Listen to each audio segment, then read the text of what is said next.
So Jeffrey Nice Casey that looked at the situation of Uyghurs in Xinjiang but also at لورد دیوید آلتون عضو مجلس اعیان و عضو ارشد کمیته حقوق بشر پارلمان که ریاست بخش دوم این کنفرانس را به عهده داشت در سخنان کوتاهی گفت تقریباً بیش از 40 سال از اولین باری که یک گردهمایی را از طرف مقاومت ایران اداره کردم می‌گذرد و این یک امتیاز در طول این دهه‌ها بوده است.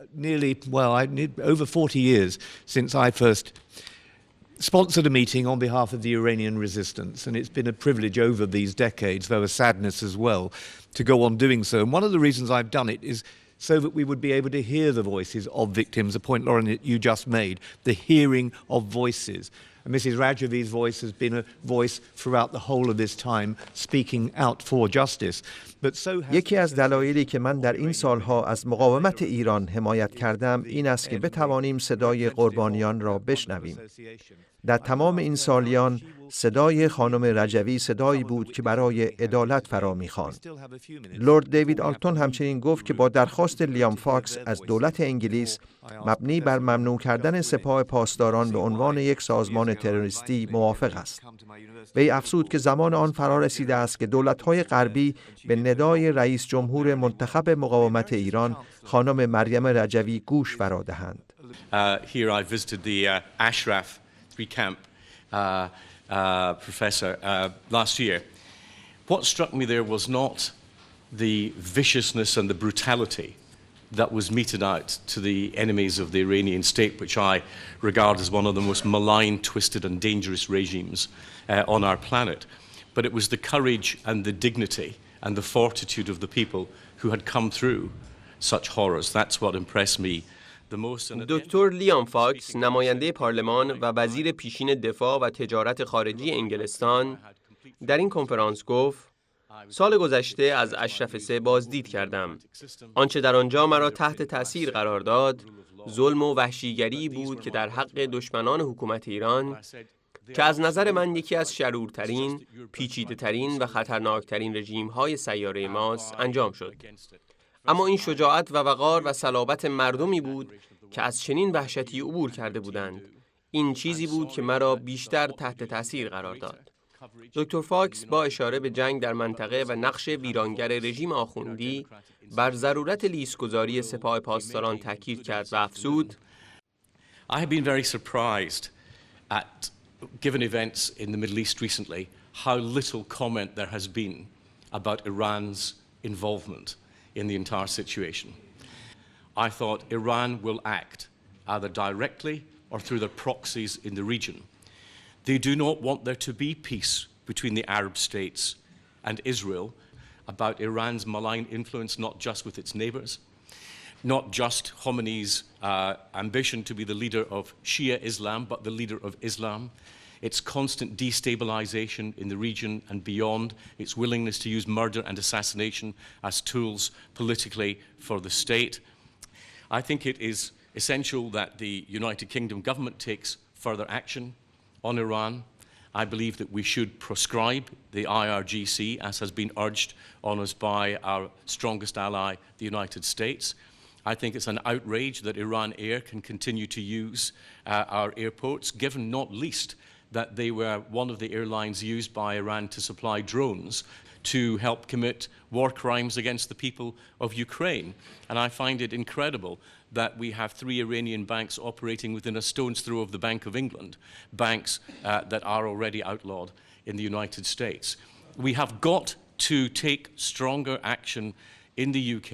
We have got to realize the danger that Iran poses, not just to those unfortunate enough to live there and fall under the direct remit of the regime, but the malign influence that Iran has elsewhere and will continue to have unless we make a show of strength against it. And thank you for your contribution today. I chair the all-party parliamentary group for freedom of religious belief. We speak up for those with Christian belief, those with other belief and those with no faith as well. جیم شانون نماینده پارلمان از حزب اتحاد دموکراتیک برای ایرلند شمالی با اشاره به سرکوب زنان و مردم ایران توسط سپاه خامنه‌ای گفت من از دولت انگلستان می‌خواهم اطمینان حاصل کند که سپاه پاسداران و همه کسانی که در مقام‌های عالی حکومت هستند در قبال جنایات خود پاسخگو باشند. قتل عام 30,000 زندانی سیاسی در سال 67 بزرگترین کشتار زندانیان سیاسی از زمان جنگ جهانی دوم بود. ما نگران هستیم که عدم پاسخگویی مجرمان توسط جامعه بین‌المللی می‌تواند مقامات رژیم را برای ارتکاب جنایات بیشتر علیه معترضان و زندانیان سیاسی جری‌تر کند. بنابراین از جامعه بین‌المللی می‌خواهم که مقامات رژیم ایران را در انزوا قرار دهد و در قبال جنایاتشان پاسخگو کند. I speak up and ask government to ensure that the IRGC is accountable for all their crimes, and all those in government at high places are also accountable, and that they don't think they're going to get away with anything. The massacre in 1988 of 30,000 political prisoners reminds us of the start of Iran's abuse of their own people. That was the biggest massacre of political prisoners since World War II. Any country that would put together a death commission and then use that to abuse their people has to be condemned in the eyes of the world. We are concerned that the lack of accountability for the perpetrators by the international community could embolden the Iranian authorities to commit further atrocities against dissident protesters and political prisoners. We've seen that in the crackdown. به عنوان نماینده حزب اتحادیه دموکراتیک برای استراتفورد در ایرلند شمالی در این پارلمان خود را متعهد می‌دانم که از مبارزه برای آزادی و دموکراسی واقعی در ایران حمایت کنم.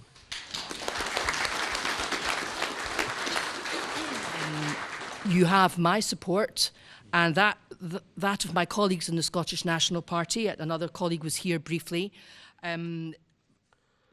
جوانا چری، نماینده پارلمان انگلستان از حزب ملی اسکاتلند و رئیس موقت کمیسیون حقوق بشر پارلمان، خطاب به گزارشگر ویژه سازمان ملل گفت: من فقط می‌خواهم به شما اطمینان دهم که از حمایت من و همکارانم در حزب ملی اسکاتلند برخوردار هستید.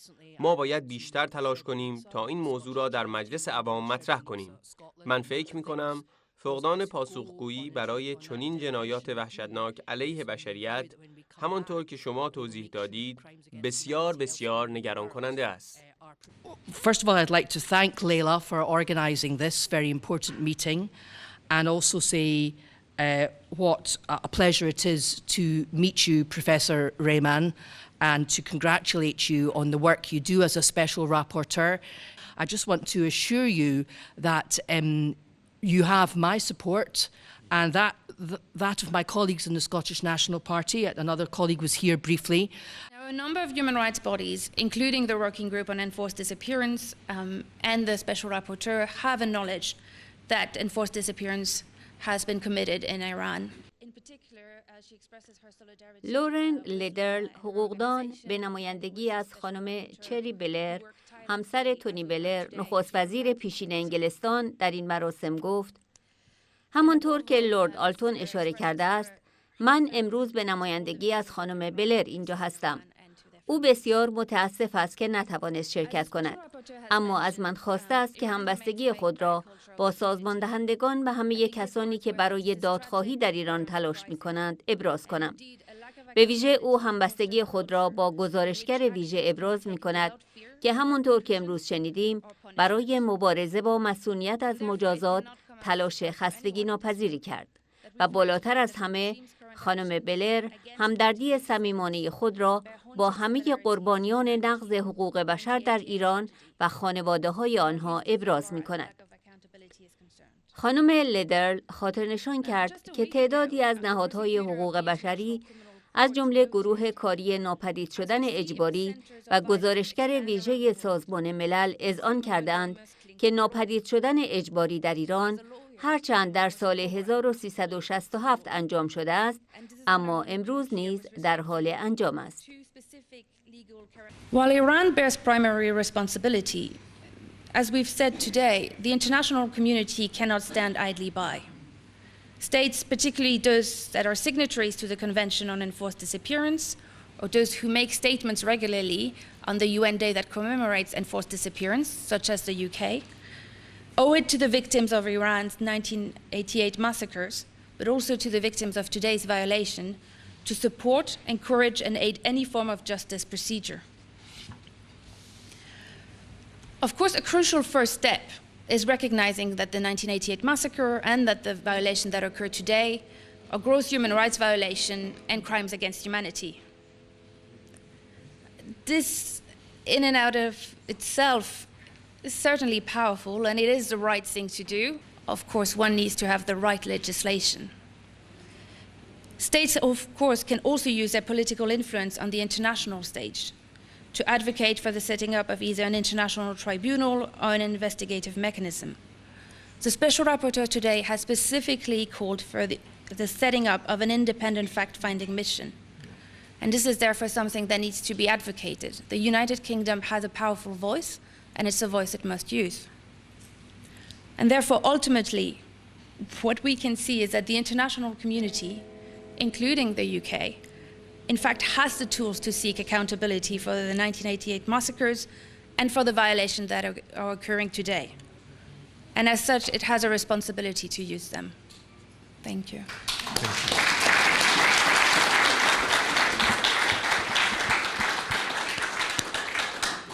After the revolution, Iranian people demanded change. They wanted freedom, democracy. They just got rid of dictatorial regime in Iran. لیلا جزایری مسئول انجمن زنان ایرانی در انگلستان در این جلسه خطاب به پروفسور جاوید رحمان گفت: من تعداد زیادی از نمایندگان مجلس از همه احزاب و هر دو مجلس در اینجا می‌بینم. حضورشان نشان همبستگی با شماست پروفسور رحمان.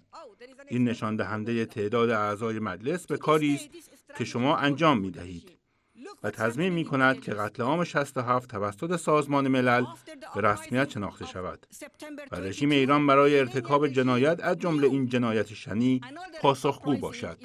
I can see many members of parliament from all parties and both houses here. Their presence is a show of solidarity for you, Professor Rahman.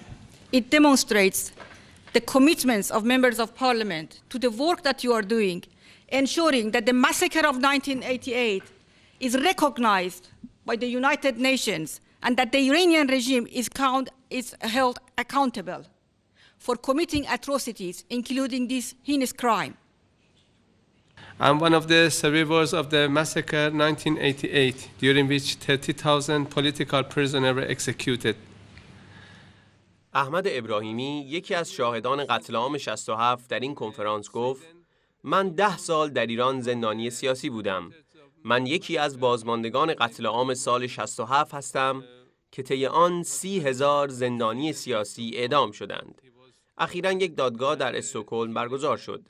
یکی از عاملان آن کشتار به نام حمید نوری در استکهلم دستگیر شد و در آنجا جلسه دادرسی داشت. من یکی از شاکیان جلسه بودم. باید اعتراف کنم که این جلسه چشم مرا باز کرد. این یک جنایت بود. این یک جنایت فجیع بود که رژیم ایران بیش از 30 سال تلاش کرد آن را پنهان کند و به عنوان شاهد عینی آن قتل عام باید اعتراف کنم که هر شهادت برای من فصل جدیدی از جنایت علیه بشریت در قتل عام 67 را گشود. I didn't know some of people who've been executed, they weren't the prisoner. They were arrested from outside and at the same time they brought to the prison for execution. Ladies and gentlemen, dear Professor Jaavid Rehman, here as a witness of the 1988 summer massacre, and it was one of the bare survival here to thank all of you that you are going to. رضا فلاحی یکی دیگر از بازماندگان قتل عام 67 در این جلسه گفت: جناب جاوید رحمان و کارشناسان محترم، من به عنوان شاهد قتل عام تابستان 67 و به عنوان یکی از معدود بازماندگان این کشتار اینجا هستم تا از همه شما تشکر کنم که صدای قتل عام شدگان را بازتاب می دهید. این وظیفه ماست که صدای آن زندانیان شجاعی باشیم که دیگر در میان ما نیستند. همه ما به دنبال عدالت برای قربانیان این جنایت علیه بشریت در ایران هستیم. محسن زادشیر از شاهدان قتل عام زندانیان سیاسی نیز در بین شاهدین قتل عام 67 در این کنفرانس حضور داشت.